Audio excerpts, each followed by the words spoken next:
आज बात महंगाई की, और वो इसलिए क्योंकि अब तो रोटी पर भी संकट है। जी हां, एक कहावत है, 2 जून की रोटी मयस्सर ना होना। अभी जिस तेजी से गेहूं के दाम बढ़े हैं, कहीं ऐसा ना हो कि लोगों को 1 जून की रोटी भी मयस्सर ना हो। गेहूं की लगातार भागती कीमतों को देखते हुए सरकार को इसके निर्यात पर सशर्त रोक तक लगानी पड़ी है। तेल की कीमतें पहले ही आग लगा चुकी हैं। तेल गाड़ी में डालने वाला हो या खाने वाला, दोनों की कीमत आसमान पर है। खाने पीने की कई चीजों के दामों में उछाल है। रिजर्व बैंक तक ने रेपो रेट बढ़ा दिया। अब गेहूं के दाम में उछाल। तो सवाल यही कि जिए तो जिए कैसे? इस सूरत हाल में लोगों के मन में एक ही सवाल है, क्या सरकार आसमान छूती महंगाई से निजात नहीं दिला सकती? तो आप घंटी बजाओ की रिपोर्ट देखिए और महंगाई में पिसती जनता को उसके हाल पर छोड़ देने वालों के खिलाफ 8422840000 पर घंटी जरूर बजाइए।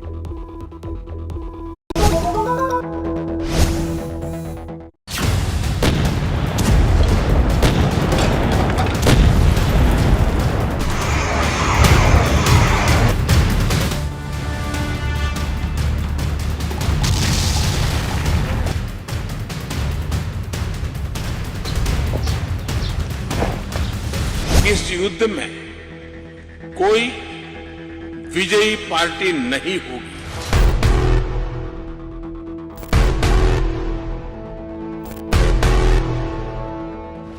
सभी को नुकसान होगा।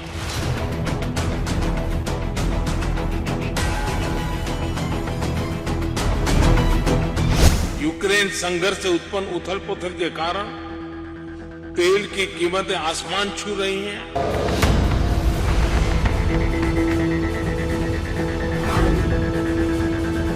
विश्व में खाद्यान्न और फर्टिलाइजर की भी कमी हो रही है।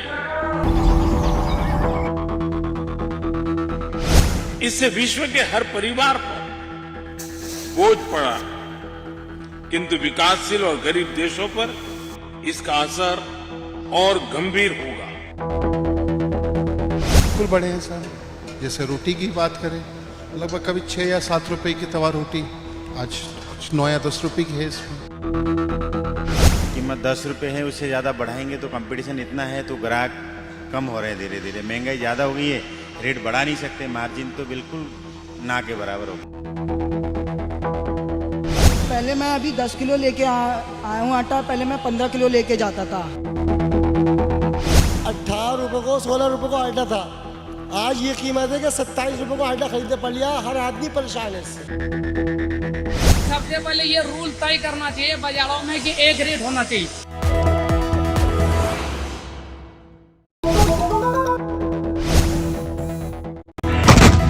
इसी महीने की शुरुआत में 3 यूरोपीय देशों की यात्रा के दौरान प्रधानमंत्री नरेंद्र मोदी ने युद्ध को लेकर जो बात बर्लिन की धरती से कही, जो आशंका पूरी दुनिया के सामने जाहिर की, उसका असर तेजी से होता न सिर्फ दिख रहा है, बल्कि युद्ध के असर के भंवर में भारत भी तेजी से घिरता नजर आ रहा है।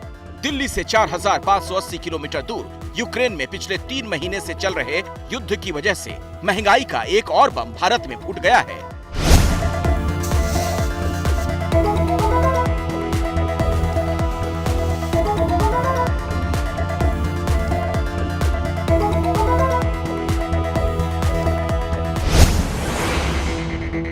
महंगाई की चौतरफा मार के इस दौर में वो आटा भी अब लोगों की जेब काट रहा है, जिससे गर्मा गर्म रोटियां बनती हैं और भूखों का पेट भरती हैं। रसोई गैस और पेट्रोल डीजल की महंगाई ने पहले से लोगों की हालत पतली कर रखी है। ऐसे में आटे के दाम बढ़ने शुरू हुए तो मिडिल क्लास परिवारों पर मुश्किलों का बोझ और बढ़ जाएगा। पहले मेरे को पड़ता था 28-29, और लेकिन इस साल मेरा क्या कहते हैं बजट के हिसाब से 40 रुपए किलो आटा मिल रहा है। पहले मैं अभी 10 किलो लेके आया हूँ आटा, पहले मैं 15 किलो लेके जाता था। अभी 28 से नीचे कोई गेहूं नहीं है, कोई गेहूं नहीं है। सबसे पहले ये रूल तय करना चाहिए बाजारों में कि एक रेट होना चाहिए। ये हाल तब है जबकि देश में अन्नदाताओं ने गेहूं का बम्पर उत्पादन किया, फिर भी देश में आटे की रिटेल कीमत 12 साल के सबसे ऊंचे स्तर पर है।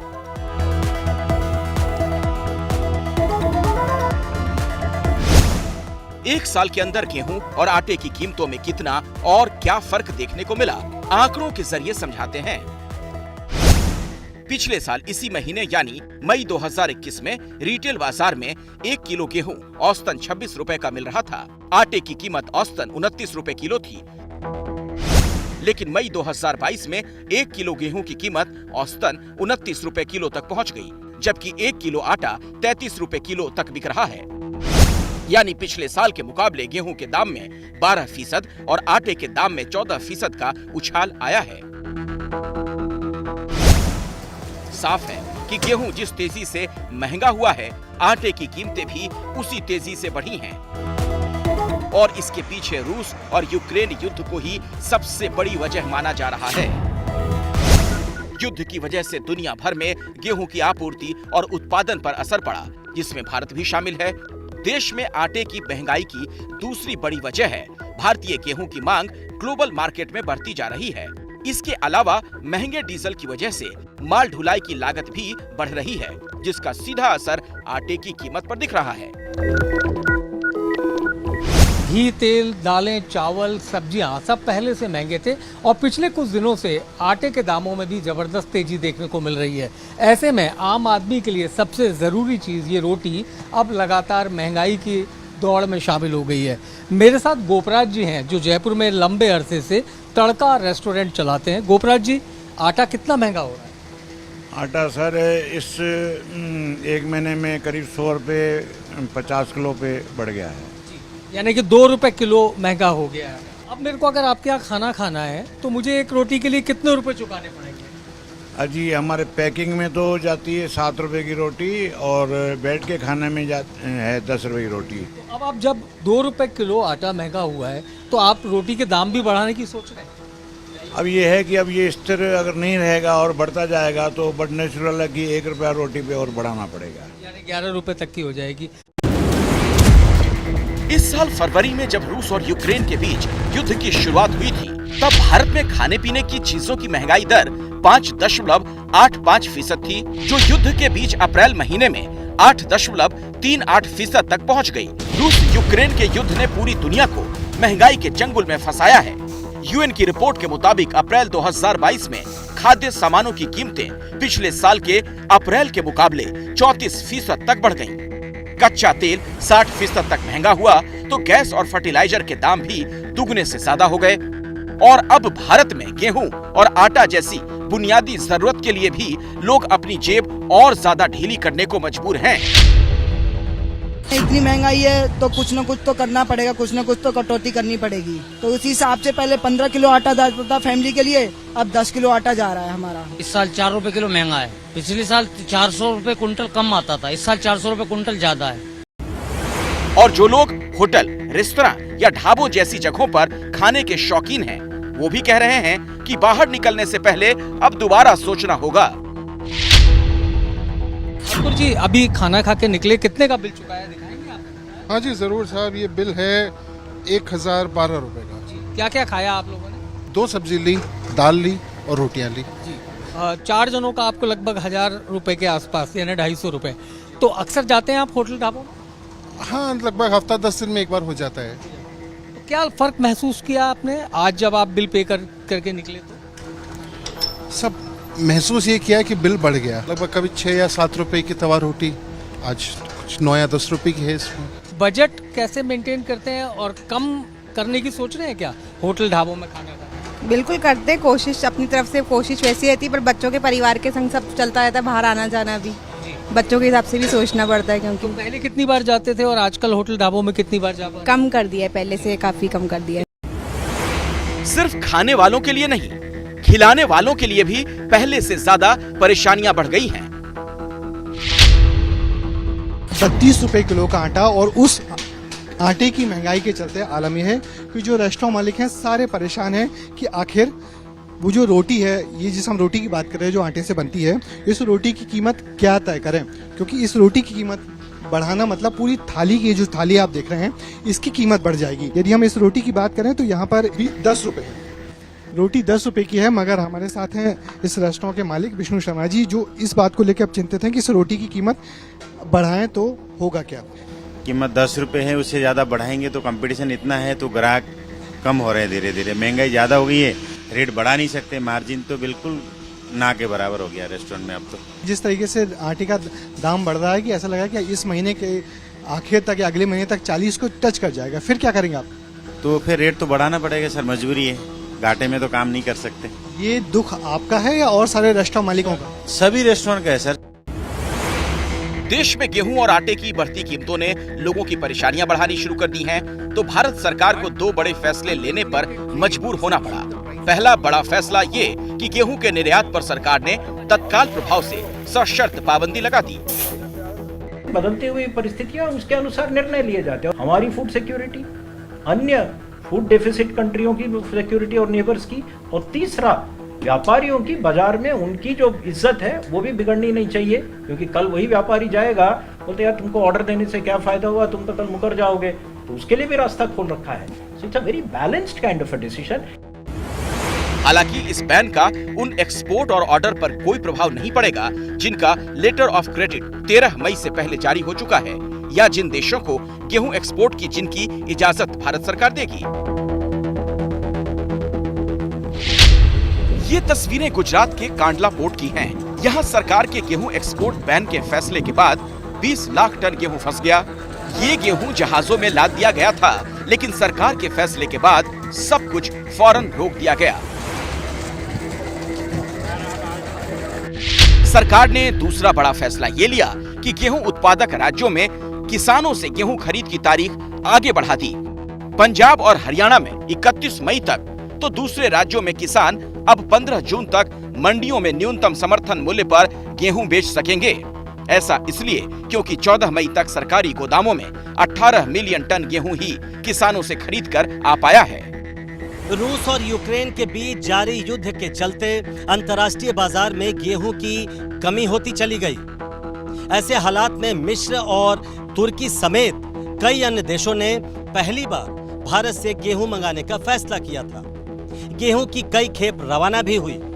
इसी को देखते हुए भारत में निजी व्यापारियों ने किसानों से सरकार की ओर से घोषित एमएसपी से कहीं ज्यादा कीमत पर गेहूं खरीदना शुरू कर दिया, जिसके चलते घरेलू बाजार में गेहूं और आटे की कीमत बढ़ने लगी, जिसने सरकार की चिंता बढ़ा दी।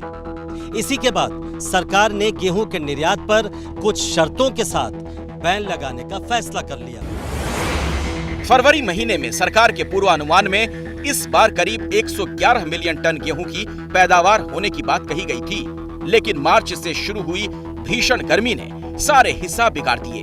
फिर रूस यूक्रेन युद्ध और पड़ोस में श्रीलंका संकट भी बड़ा फैक्टर बना कि गेहूं को लेकर सरकार को ऐसे बड़े फैसले लेने पड़े। लेकिन साथ ही सरकार ये दावा भी कर रही है कि राष्ट्रीय खाद्य सुरक्षा मिशन और मुफ्त राशन योजना के तहत मिलने वाले अनाज के लिए गोदामों में अनाज का पर्याप्त भंडार है। प्रोक्योरमेंट को कम देखते हुए हमने राइस और वीट के एलोकेशन के रेशियो में खाली चेंज किया है, और उन राज्यों में जहां पर राइस का एलोकेशन 0 है, वीट 100% है, उनको अभी भी 100% वीट मिलेगा। लेकिन जिन राज्यों में मिक्स है, जहां पर 60-40 था तो वहां पर 40-60 कर दिया है, तो उन राज्यों को दिक्कत नहीं और राज्यों के साथ चर्चा हुई। रूस यूक्रेन युद्ध के बीच भारत के गेहूं एक्सपोर्ट बैन का असर भी दिखाई देने लगा है। अंतर्राष्ट्रीय बाजार में गेहूं की कीमतों में 6% तक का उछाल देखा जा रहा है। अब यहाँ जानिए कि भारत कितना गेहूं दुनिया भर में निर्यात करता है और सरकार के निर्यात बैन के फैसले पर देश में भी सवाल क्यों खड़े हो रहे हैं। दुनिया के 69 देशों को भारत अपना गेहूं भेजता है। पड़ोसी देश बांग्लादेश भारत से सबसे ज्यादा गेहूं खरीदता है। भारत दुनिया में दूसरा सबसे ज्यादा गेहूं उगाने वाला देश है। फिर भी गेहूं के निर्यातक 10 अव्वल देशों में भारत का नाम नहीं है। वहीं यूक्रेन और रूस दुनिया भर में पैदा होने वाले गेहूं के उत्पादन का 1/3 गेहूं उगाते हैं। रूस और यूक्रेन की दुनिया भर में गेहूं के निर्यात की हिस्सेदारी करीब 30% है। इस संकट से यूं तो भारत काफी हद तक महफूज था, क्योंकि उसके पास गेहूं का पर्याप्त उत्पादन और भंडारण है। लेकिन बीते कुछ दिनों में निर्यात को लेकर बढ़े आकर्षण ने मामले को पेचीदा कर दिया। यही वजह थी कि भारत में देखते ही देखते आटे के दाम आसमान छूने लगे। निर्यात का ब्रेक अगर नहीं लगाया जाता तो आम इंसान की थाली में रोटी का संकट और भी गहरा हो सकता था। 18 रुपए को 16 रुपए को आटा था, आज ये कीमत है कि 27 रुपए को आटा खरीदने पड़ लिया। हर आदमी परेशान है इससे, हर जात का, हर काम करने वाला, क्या मालदार, क्या गरीब, क्या रसोई पे क्या सब चीज पे असर पड़ गया। जब कारोबार नहीं है, महंगाई हद से ज्यादा कर दी है, तो परेशानी है। परेशानी हो रही है आपको रसोई चलाने में? तेरी परेशानी हो रही है, हम तो किराए पे रह रहे हैं, हमारा तो घर भी ना। अच्छा। हाँ। एक महीना पहले की बात करें तो क्या दाम था आटे का, क्या भाव बिक रहा था? एक महीना पहले आटे का रेट 2000 रुपये 2100 रुपये कुंटल था। ये जो एक महीने से एकदम भागम भागी और ये एक्सपोर्ट का मसला हुआ है, इसके अंदर रेट बढ़े हैं। सवाल सरकार से ये भी है कि जब गेहूं की किल्लत थी तो इसका निर्यात रोकने का फैसला आखिर इतनी देरी से क्यों लिया गया। इसीलिए आपका आज इस मुद्दे पर घंटी बजाना जरूरी है, ताकि सरकार सही समय पर और सही दिशा में फैसले ले, ताकि देश को किसी बड़े संकट का सामना ना करना पड़े और न ही देश की जनता महंगाई जैसे कुचक्र में और उलझ पाए।